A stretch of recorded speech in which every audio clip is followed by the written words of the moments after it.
자, 이번 시간은 영화 속 직업의 세계를 알아보는 시간이죠. 영화 직업을 만나다 시간이 돌아왔습니다. 네, 이 시간에 김진관 연구원님과 함께 하겠습니다. 어서 오십시오. 네, 안녕하세요. 네. 한국고용정보원 김진관입니다. 네. 네. 오랜만에 뵀는데 역시 귀여우시군요. 오늘도. 감사합니다. 예. 머리가 더 노래진 것 같아요. 아, 그런가요? 물이 더 빠졌나 봐요. 알겠습니다. 자, 새해 계획 있을 것 같아요. 네네. 연말 계획이라든지 뭐 새해 계획. 새해 계획은 딱히 없습니까? 올해도 마찬가지로 체중 감량이 목표입니다. 저랑 같이 더 빼자고요. 지금도 보기 좋은데요. 저도 네. 사실 뭐 연초에 비해서는 한 6kg 정도 빠졌는데 아니 약간 곰돌이 푸 같은 인상이 좋은데 빼면 더 잘생겨질 것 감사합니다. 같아요. 예, 감사합니다. 맞아요. 저랑 같이 한번 안 됩니다. 작심삼일은 아닐 것 같습니다. 네네. 예, 해봅시다 한번. 네. 예, 정윤현. 자, 그리고 이 예. 시간 이분이 빠지시면 안 되죠. 영화 직업을 만난다. 이남규 아나운서도 함께합니다. 어서 오십시오. 네, 안녕하세요. 반갑습니다. 오늘 아주 포스가 아주 뭐 네, 그 젊은 아. 국회의원 포스인데. 대변인. 당선은 대변인 하지 같은데. 않고 뉴스를 하다가 바로 네. 오느라 오늘 이러고 아침에 좀 좀 핫한 뛰어왔습니다. 이슈가 있었죠. 네, 새누리당 탈당 소식. 탈당하고 어떻게 탈당됐습니까 다? 네, 이제 공식 선언하고 오후에 2시에 아마 회의를 다시 하는데 그때 이제 공식 선언하고 이제 그러게요. 본격적으로 나가지 않을까라고 중심에는 또 뭐 취업인 뉴스 소식을 예, 제가 뉴스 할 때는 또. 네. 예. 네네네. 알겠습니다. 네. 어쨌든 오늘 되게 멋져 보이는 모습 고맙습니다. 기대하겠습니다. 자, 오늘 이남규 아나운서 국회의원 포스로 어떤 영화를 준비했습니까? 오늘 옷과는 조금 어울리지 않는데 네. 이 겨울 하면은 아마 많은 분들이 이 영화를 떠올릴 것 같아요. 바로 러브레터 영화를 가지고 왔는데 오겐키 데스까? 이거 와타시 겐키 데스. 와타시와 겐키 데스. 아, 다들 야, 이 영화를 그렇죠. 가지고 와봤습니다. 이거 하실 줄 알았어요. 그렇죠. 네네. 할 줄 알았죠. 역시나 명장면이죠. 너무 지겨웠습니까? 너무 좋았습니다. 알겠습니다. 이게 오늘 그렇다면 여기서 나온 직업이 어떤 직업일까요? 예, 영화도 길지 않아 가지고 네. 감을 잡기 어려운데 뭐 오뎅 파시는 분일 그런 테고 거 아니겠죠. 예. 네. 어떤 뭐가요? 직업이에요? 선택하신 거예요? 예. 네, 여기에 나오는 후지 이츠키라는 사람이 직업이 사서입니다. 하하. 그래서 사서를 사서. 준비했기도 사서. 했고요. 그렇네요. 그리고 책의 그 영화의 배경에 보면 후지 이츠키들이 그 도서관에서 근무하는 도서부장이거든요. 아하. 그리고 결국 둘의 사랑을 연결해주는 매개체가 책이 돼서 오늘은 사서를 준비했고요. 그렇죠. 그리고 네. 기에 더해서 기록물 관리사도 한번 알아볼 예정입니다. 네. 그래 저희 집 사람도 저기 문헌정보과 출신이어서 사서였거든요. 네. 예. 저도 뭐 책을 좀 통해서 아시겠네요. 잘 아시겠네요. 네, 표정이 아시겠네요. 굉장히 좋으시네요. 네, 하실 말씀이 우리 있으세요? 이경재 아나운서께서 어이가 사서를 없네요. 소개하시는 게 저희 어떨까? 집사람이 굉장히 보고 웃고 있을 것 같습니다. 네, 네. 예. 자, 아무튼, 그럼 예. 오늘 이 러브레터를 통해서 사설한 직업에 대해서 살펴볼 예정인데요. 네. 아까 저희가 오겐키 데스까 했던 그 명장면 지금 화면으로 만나보시죠. 영상 함께 준비되어 있다고 합니다. 준비됐습니까? 함께 보시죠. 예.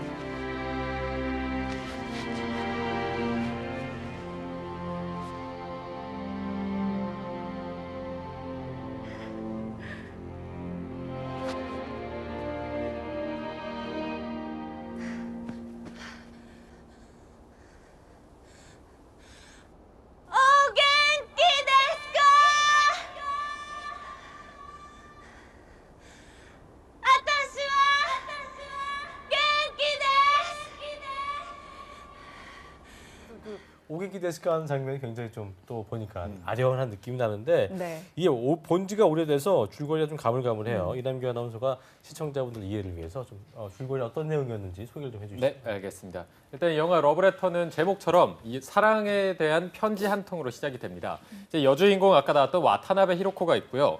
후지 이츠키가 2명이 등장을 합니다. 이제 후지 이츠키가 와타나베 히로코랑 서로 연인 사이였는데 이 이츠키가 사고로 목숨을 잃게 됩니다. 그래서 이 히로코가 그 죽은 이츠키의 집에 가서 앨범을 보다가 거기서 이츠키의 이름을 보고 주소를 받아서 적어 옵니다. 아직도 보고 싶은 마음에 이 존재하지 않는 주소로 편지를 보냈는데 여기서 답장이 옵니다. 분명히 죽어서 답장이 오면 안 되는데 판타지. 네, 이 이츠키로부터 답장이 오니까 이게 어떤 내용인지 하면서 시작이 되는데 이게 사실 이츠키라는 또 다른 여자 동명이인이 있었던 거죠. 그래서 그 사람한테서 이렇게 편지가 왔던 건데 사실 이 이츠키 서로 이츠키 사이에는 말이 좀 이상한데 그 교실에서 학교에서 같은 이름으로 막 서로 놀림을 받다가 서로 첫사랑 이렇게 비슷하게 떠오르는 거거든요. 서로에게 대한 첫사랑인데 이렇게 히로코가 편지를 보내고 여기에 대해서 답장을 하다가 이제 히로코는 아까 보여드렸던 명장면인 그 오겐키 데스카를 하면서 첫사랑에 대한 어떤 미련 이런 거를 보내주는 내용이고, 왜냐하면 서로 막 편지를 주고받다가 이 이츠키가 죽기 직전까지 이 첫사랑인 또 다른 여자 이츠키를 잊지 못했다 이거를 깨닫게 되기 때문에 마지막에 오겐키 데스카라고 하면서 이 죽은 여인을 떠나 보내는 장면이고, 이 여자 이츠키한테는 다시 한번 그 첫사랑인 남자 이츠키를 떠올리게 되는, 결국 어떻게 보면 첫사랑에 관한 얘기다 이렇게 말씀을 드릴 수가 있을 우리 것 같습니다. 이남규 아나운서가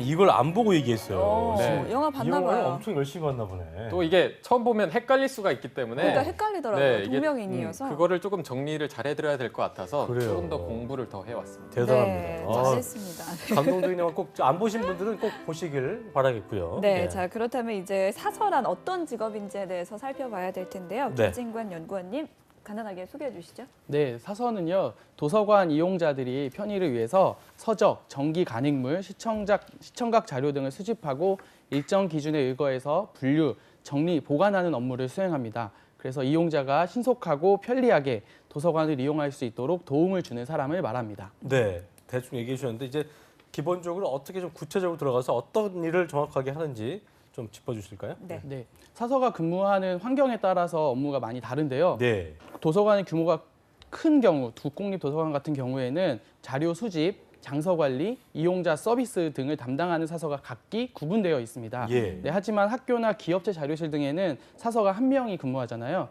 그래서 이 모든 업무를 혼자서 담당을 해야 합니다. 좀 구체적으로 말씀을 드리면 도서관 이용자의 이제 특성에 따라서 자료를 구입하는 일들을 하고요. 그리고 기증받은 자료를 등록하고 이용 가치가 없는 자료는 또 폐기하기도 하고요. 도서의 등록과 분류, 서가 배열 등 정리 업무를 수행합니다. 그렇군요. 네, 뭐 사서 한 명이 도서관 곳곳을 거의 책임지고 있다고 볼 수 있을 텐데요. 근데 도서관은 되게 주말에도 문을 열고 밤 늦게까지 하는 경우가 있지 않습니까? 근무 형태는 환경은 어떻습니까? 네, 사서의 근무 시간은 도서관의 개방 시간에 따라 다릅니다. 국공립도서관은 대개 오전 9시에서 오후 6시까지 개관하는데 사서는 이보다 30분에서 1시간 정도 일찍 출근하고 늦게 퇴근합니다. 공공도서관은 대부분 야간이나 주말에도 개관하기 때문에 교대로 시간의 근무나 휴일 근무를 하는 경우가 많고요. 주말에 개관하는 도서관은 매주 또는 격주로 1일 휴관을 합니다. 도서관 자료 중에는 부피가 크고 무거운 것들이 많아서 이를 관리하고 배열하는데 체력 소모가 상당한 편입니다. 네, 그러니까 보기에는 사서 그러면 굉장히 책만 읽을 것 같고 네. 책만 대여해 줄 것 같고 굉장히 좀 편하고 고상하게 보이지만 지금 말씀하신 대로 의외로 좀 체력을 요하는 그런 일도 많고요. 교대 네. 근무도 해야 되기 때문에 좀 체력이 좋아야 될 것 같다는 생각이 드는데 자, 이남규 아나운서 이런 지금 김진관 연구원님이 얘기해 준 그 모습이 영화에도 좀 녹아났습니까? 어떻습니까? 영화에 그렇게 많이 노출되진 않는데 그래도 이츠키가 일하는 장면 중간중간에 뭐 책을 들고 막 이동을 한다던가 책 속에 파묻혀 있는 그런 모습들이 나오는데, 그래서 말씀하신 대로 뭐 굉장히 뭐 책만 읽고 그러는 게 아니라 체력도 굉장히 많이 필요하고 고된 직업이다 이렇게 말씀드릴 그렇죠. 수 있을 것 예. 같습니다. 네, 실제로 저희가 상상했던 사서의 모습과는 많이 다른 것 같은데 네. 그럼 이 사서가 되려면 좀 전문적인 지식과 또 전공이 필요할 것 같아요. 어떤 게 있을까요? 네, 사서가 되기 위해서는 전문대학, 대학 또는 사서교육원 등에서 관련 교육을 이수하고 사서 자격증을 취득해야 합니다. 전문대학의 문헌정보 관련 학과를 졸업하면 준사서 자격증, 4년제 대학교의 문헌정보와 관련 학과를 졸업하면 2급 정사서 자격증을 취득할 수 있습니다. 사서교육원은 최소 전문대졸 이상의 학력을 갖추어야 입학할 수 있습니다. 네. 사서가 되려면 어쨌든 꼭 사서 자격증이라는 게 필요한 건데 그렇다면 사서로 근무하기 위해서 어떻게 좀 해야 되는지 방금 전에 좀 뭐 간단하게 얘기해 주셨지만 네. 구체적으로 좀 짚어주시죠. 네. 네, 국공립도서관에서 일하는 사서는 사서직 공무원에 해당하기 때문에 지방자치단체나 각 시도교육청에서 주관하는 7급, 9급 공무원 시험을 거쳐서 채용이 공무원 됩니다. 시험 봐야 되는군요. 예. 네. 한편 공립초중고등학교의 사서교사로 취업하기 위해서는 시도교육청에서 실시하는 교사 임용 시험에 합격해야 합니다. 네, 아하. 그럼 사서는 꼭 도서관에서만 근무를 해야 되는 겁니까? 아니면 다른 분야도 있을 것 같은데요? 네, 사서는 주로 도서관에서 일하는 경우가 많은데요. 네. 그 밖에 사립대학교 도서관, 기업체 자료실 등에서 일할 수 있습니다. 일반적으로 서류 전형 면접을 거치고요. 외국어, 한문, 전산 활용 능력을 요구하는 기관도 있습니다. 네. 또 고서 분야를 담당하기 위한 사서로 고고학, 고고미술학 등의 전공자를 채용하기도 하는 등 전문 영역에서는 관련 전공자를 우대하며 채용하는 경우도 있습니다. 네. 또한 문헌정보의 관리를 필요로 하는 연구소, 자료실, 학술정보 관련 기관, 인터넷 정보검색 업체 등으로 진출할 수도 있습니다. 네. 또한 사서 경력을 살려서 도서관 소프트웨어 개발 업체, 외국 학술지 검색 대행 업체 등으로 진출하는 사람도 있습니다. 자, 의외로 뭐 그 도서관에서 일을 하는 것보다 다른 분야로 뻗어나갈 수 있는 그 기회가 많이 있는 것 같은데 하지만 도서관이 많지 않다 보니까 그래도 수요가 없을 수도 있겠다라는 생각이 드는데요. 앞으로 전망을 좀 살펴볼까요? 네, 도서관 같은 경우는 계속 늘어나고 있는 추세에 있습니다. 그래서 향후 10년간 사서의 고용은 다소 증가할 것으로 전망이 됩니다. 네. 한국고용정보원의 2013-2024 인력 수급 전망에 따르면 2013년 사서의 취업자 수는 17,700명으로 2008년에 12,100명 대비 5,600명, 연평균 7.9%가 증가하였습니다. 그랬군요. 네, 가치관과 라이프 스타일의 변화로 문화를 향유하려는 사람들은 꾸준히 증가하고 있는데요. 정보화 사회를 맞아 평생교육의 수요가 증가하고 주 5일 근무제가 정착되면서 공공도서관의 이용이 증가하고 있습니다. 이에 따라 향후 정부에서는 지속적으로 공공도서관을 확충하고 사서직 전문 인력의 충원과 도서관 협력 시스템 구축 등 공공도서관 지원 정책들을 추진하고 있어서 사서의 수요는 지속될 것으로 전망됩니다. 예. 네, 저희가 이 코너를 통해서 여러 직업들을 소개해드리고 있는데요. 아까 오프닝 때 연구원님께서 사서와 비슷하면서도 또 다른 직업이 있다고 소개해 주신다고 하셨죠? 네, 기록물 관리사를 소개하려고 하는데요. 네네. 얼핏 들으면 사서와 비슷하다고 생각이 들 수 있겠는데 조금 다른 직업이기 때문에 오늘 소개해 보려고 합니다. 네. 그렇군요. 그래서 제가 조금 추가로 소개를 해드리면은 네. 이 기록물 관리사 같은 경우는 기록 보관실이나 자료실 등에서 어떤 역사적 사건이나 국가적으로 중요한 일들 같은 경우를 후대에 남기기 위해서 문서나 기록물, 제작물 등으로 이렇게 자료를 수집해서 보관하는 업무를 하고 있습니다. 그렇군요. 이게 보니까 기록물 관리사 같은 경우에는 조금 더 많은 공부가 좀 필요할 것 같은 생각이 드는데 네. 다루는 일이 이제 그 국가적 일인 만큼 꼭 자질이 좀 필요할 것 같아요. 어떻습니까? 네, 국가 기록을 다루는 일인 만큼 기록물 관리사는 각종 전자자료를 포함한 기록물들을 체계적으로 관리하는 전문성과 객관적 판단 능력이 필요합니다. 특히 공공기록 관리 업무를 하는 업무 중 접하게 된 관련 정보를 누설하지 않는 도덕성과 정직성, 이에 대한 자부심도 필요한 직업입니다. 그렇군요. 네, 도덕성과 정직성이라는 자질이 꼭 필요할 것 같고요. 이 나라에 꼭 필요한 직업인 만큼 또 전망은 어떨지 참 궁금해요.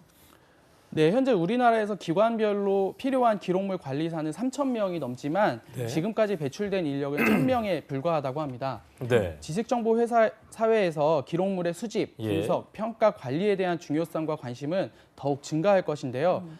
따라서 기록물 관리기관의 증설과 관련 인력의 채용 및 확대가 전망되는 바입니다. 그렇군요. 또한 정보기술의 발전으로 과거 기록물의 DB 구축 등 기록물 저장 및 관리 분야에도 관심이 증가하면서 이들의 업무 영역이 확대될 것으로 보입니다.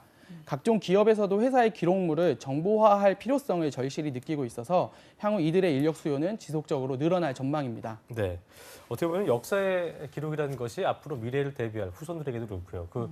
또 지침이 될 수 있기 때문에 상당히 기록물 관리사는 그런 의미에서도 상당히 중요한 직업이 아닌가 생각이 듭니다. 네. 자, 오늘 그 영화 러브레터를 통해서 사서와 기록물 관리사에 대해서 저희가 자세히 알아봤는데요. 연구원님 끝으로 뭐 하고 싶은 말씀 있다면 한 말씀 해주시죠. 요즘에는 도서관 자체가 복합 문화정보센터로 바뀌고 있습니다. 좋아지고 있죠. 그래서 예. 도서관에서 음악회를 열기도 하고 또 미술 그런 작품을 관람할 수도 있게 되는데 그래서 도서관장의 직무가 조금씩 변화되고 있는데 예. 예전에는 책을 잘 가지고 오고 대출해주는 업무만 했으면 됐는데 이제는 문화를 기획하고 또 진행하는 업무도 필요하게 되었습니다.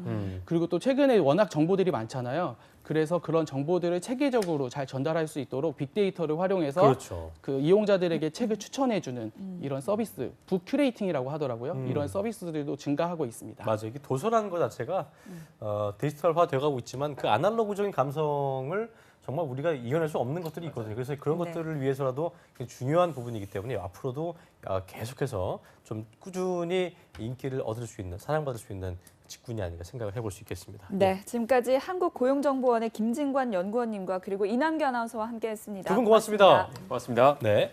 한국직업방송